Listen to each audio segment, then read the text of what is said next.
Hi, this is Ted. Okay, when I was a little kid, my grandma used to sit me down and she'd talk to me about different fairy tales.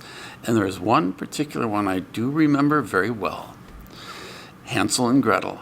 All right, here's how it goes. Hansel and Gretel live in a terrible home. Their mom died and a stepmom steps in.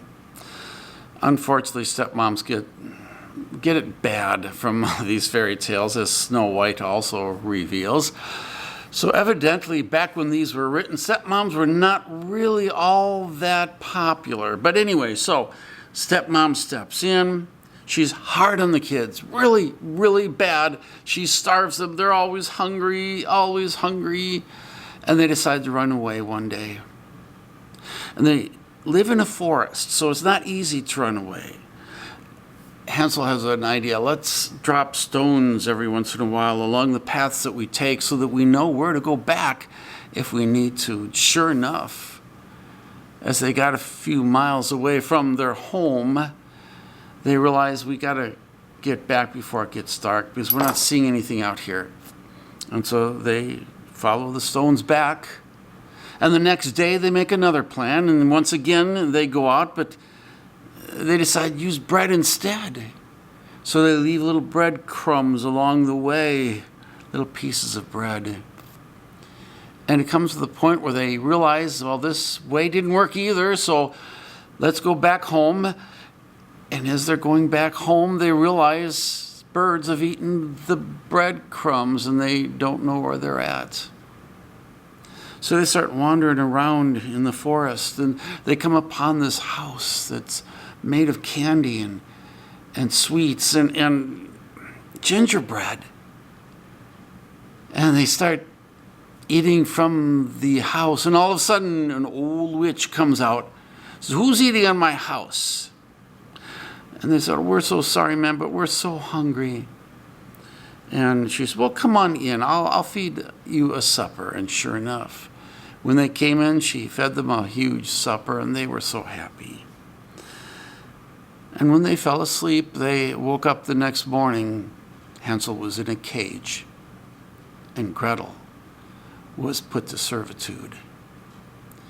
And there it remained for quite a while, and the witch wanted to fatten up Hansel because she told Gretel, someday when he's fat enough, I'm going to take him and put him in the oven, and I am going to eat him.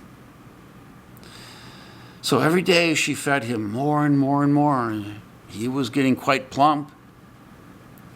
And Gretel had an idea and gave him a bone, because there were many skulls and bones from people who had visited the witch in the past lying around. And so she picked up one of the bones and gave it to Hansel. And she said, "Hold out your finger." It turns out the witch could not see well. In fact, she was so blind that she couldn't tell except by feeling for his finger that he held out of the cage, and she would feel his finger to see if he's fat enough yet to put in the oven. And the bone made it look like he's just not getting fat at all. So one day she says to Gretel, "Okay, Gretel, I'm going to eat him today. I don't care if he's fat enough. Can you prepare the oven for me, please? Turn it up." She said, "I don't know how to do that." You walk inside the oven and you just make sure it's hot enough. And she says, "I don't know how to do that." And the witch says, "You're so stupid. I'll show you." And the witch enters into the oven. As soon as she does, Gretel closed the door and locked the witch in there, and the fires did rise, and the witch burned to death. And Gretel looked around the cabin for the keys to let out her brother. And when she looked around, she found jewels. Lots of jewels. So they took the jewels, and eventually she found the key and got him out of his cage. And they walked back. And as they're walking back, they're trying to find their way back. They come across a farmer who knows where they live or knows how to get to where they need to go. They get home, and it turns out their stepmother had died, and their father was by himself. And they showed him the jewels, and they lived happily ever after.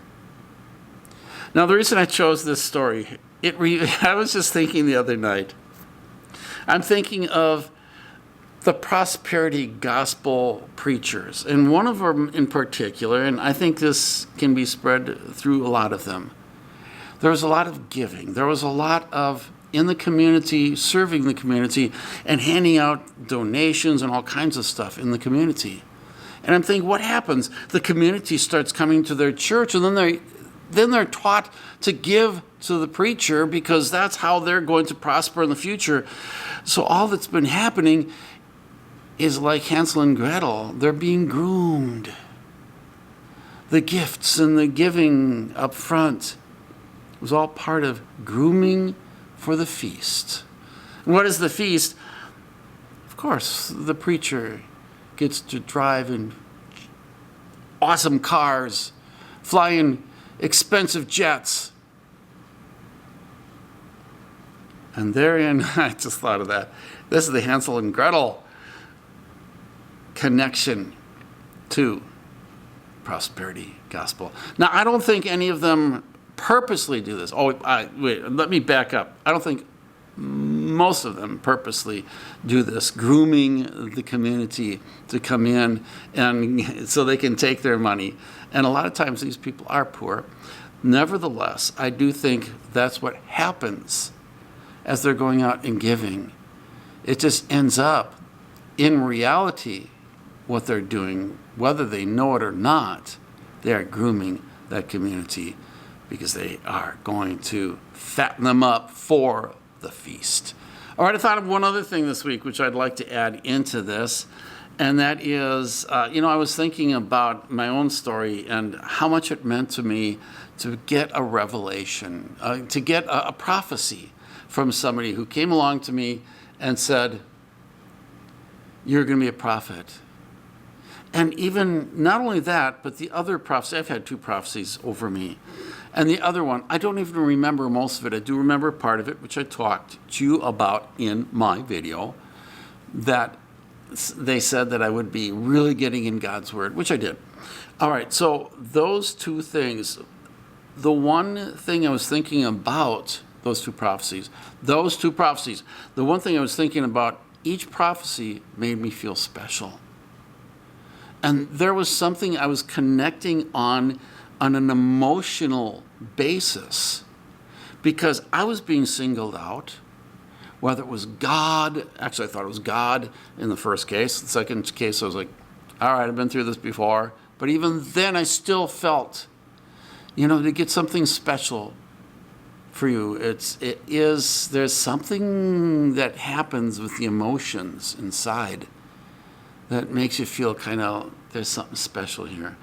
And I believe that's part of the attraction of the prophetic movement.